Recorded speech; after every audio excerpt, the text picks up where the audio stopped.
affordable housing for the home buyers. That is what we wanted to talk about. But first, let's hit it.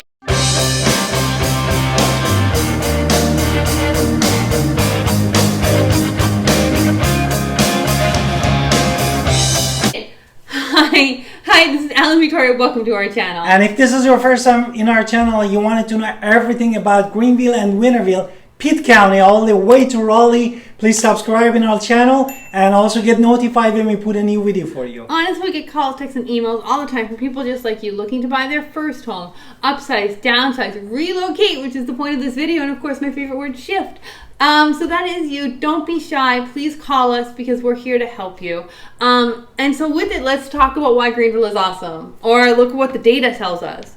Yes. According to the data that we wanted to give it to you is from the Freddie Mac that we found it very interesting to share with you about the home buyers and the home motivation of the home buyers are moving from different parts of the U.S., specifically to Greenville, which is one of the top 5 in the list. But first we'll get there. So what was interesting about this data that Freddie Mac provided was that Freddie Mac has this loan automated advisor, LPA, system to where they are streamlining the application process and the loan process application. They have served over 100 million transactions, but what is really interesting is now we have this thing called data that we can really see. So what happened in 2020? Therefore, before my wife jumped to the next topic, basically why this data is valuable, because basically the data that is released by Census Bureau of American Community Survey is once every 10 years. Happens once every 10 years. Therefore, having a live data to help us to understand is really helpful. And what my wife has asked in 2020, basically American Survey Community basically ran a data over 3 million households a year, and which is collected 315,000 data on the household that moved during 2019. And now in 2019, since we started tracking it with the loan product advisors we just talked about, we now have other data other than that. So out of 14 million loan applications, 2 million were for owner-occupied homes, which is here, like exactly. Why you're watching this. And this gave us the interesting information, which we keep saying the words, but the homebuyer migration patterns in pursuit of affordable housing absolutely is there. So what did the pandemic do to this data? Basically, what we found from this data, there were 3 important findings. That basically the LP in pursuit of home thing, number 2, pursuit of affordable housing. Number 2, basically urban deconcentration that happens during this movement. And number 3 was that people are leaving those metro areas and they're moving into more affordable mid-sized towns. This just amplified. It was already happening. People were leaving Boston, exactly. New York, and they are moving to more places like Greenville.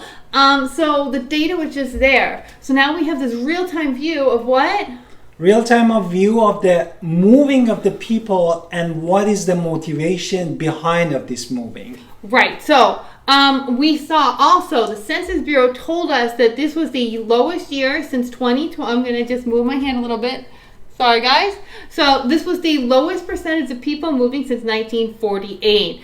84% of people actually moved in 2021, which was way down from everything else since after World War II, baby boomers just settled down into homes and nobody wanted to move anywhere. That is the last time we've seen everybody stay where they are. Of course, there was a pandemic, but the ones that did move was an interesting data. So, therefore, basically, these data from the census said that we went to 8.4% in the population from 11% that we had in 2017. And if you wanted to translate it to the numbers that is understandable for everybody, is basically we have 5.7 million fewer moves in 2021 respected to 2017. But here's where the data gets more interesting. Yes, nearly 3 out of 4 of those are local, were staying within the same metro area.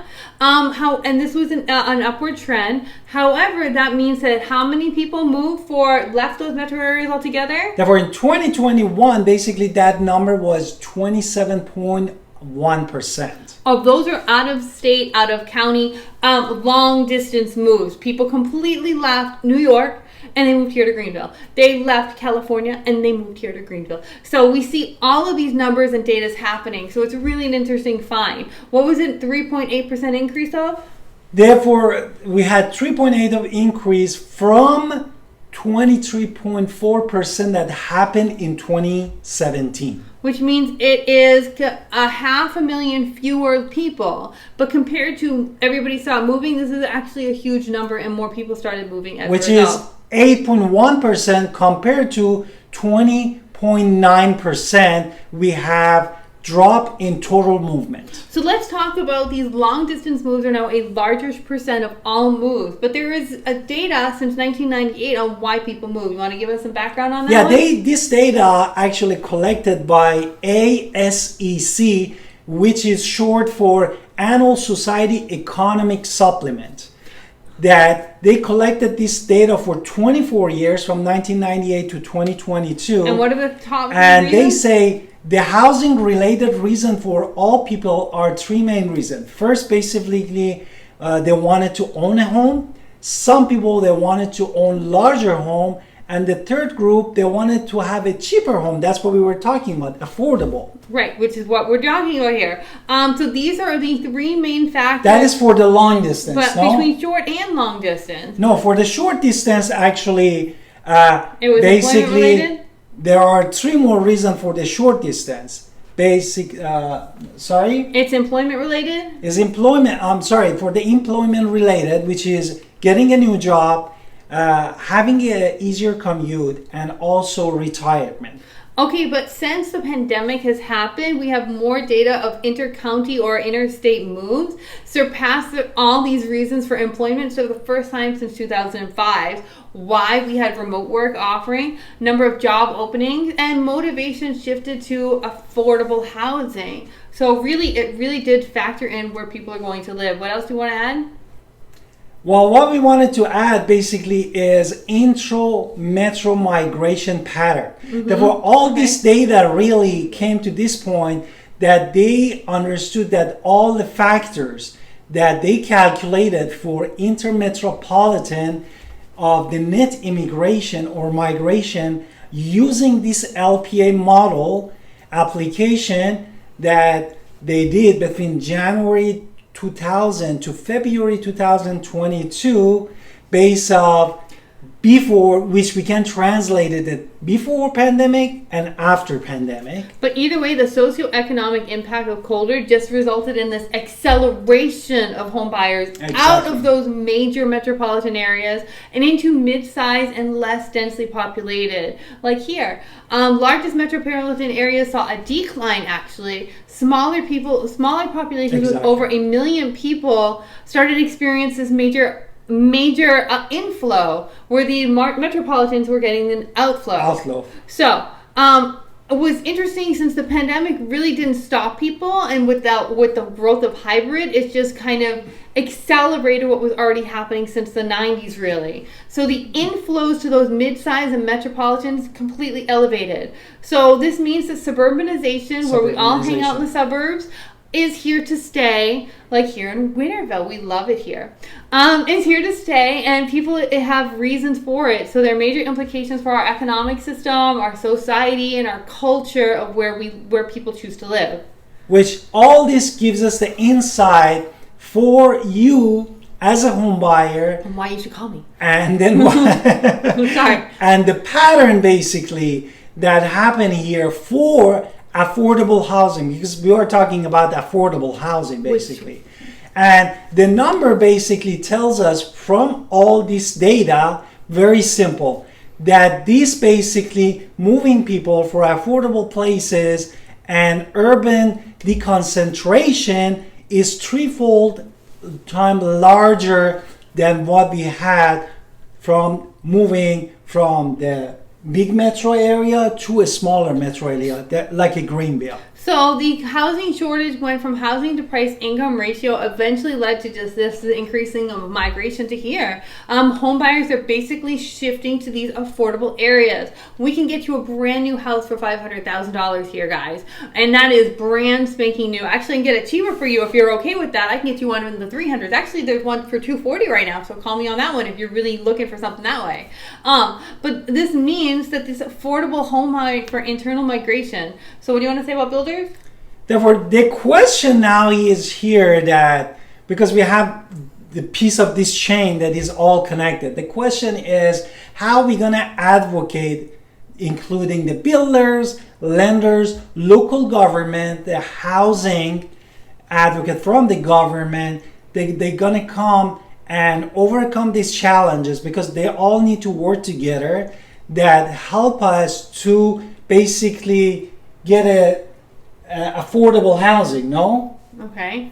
And the loan application data showed that 128,000 less people were going to those major New York areas. Therefore, this that my wife is basically saying is another finding from this study, from this underwriting study for all population, that basically the loan application that submitted was average 128,000 lower, means you as a buyer for New York, and now it means that people are coming here instead. So North Carolina specifically, which is in the top 5, Greenville is definitely part of that. So we love having you here. Come on down. We love talking to you.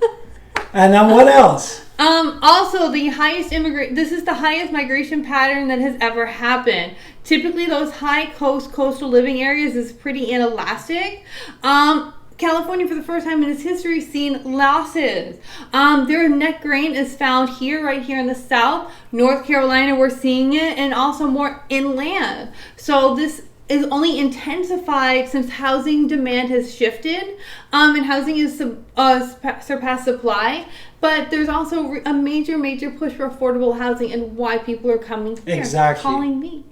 Therefore, that's really come to this, translate to this, that basically based on this movement, our culture also is changing because we are going more to the suburb than living in a big metro area. And also we wanted to pay less for the homes that we wanted to live with my family. Our family and yours. So we hope you love this video. Yeah, and if you found this video info useful, please subscribe on our channel.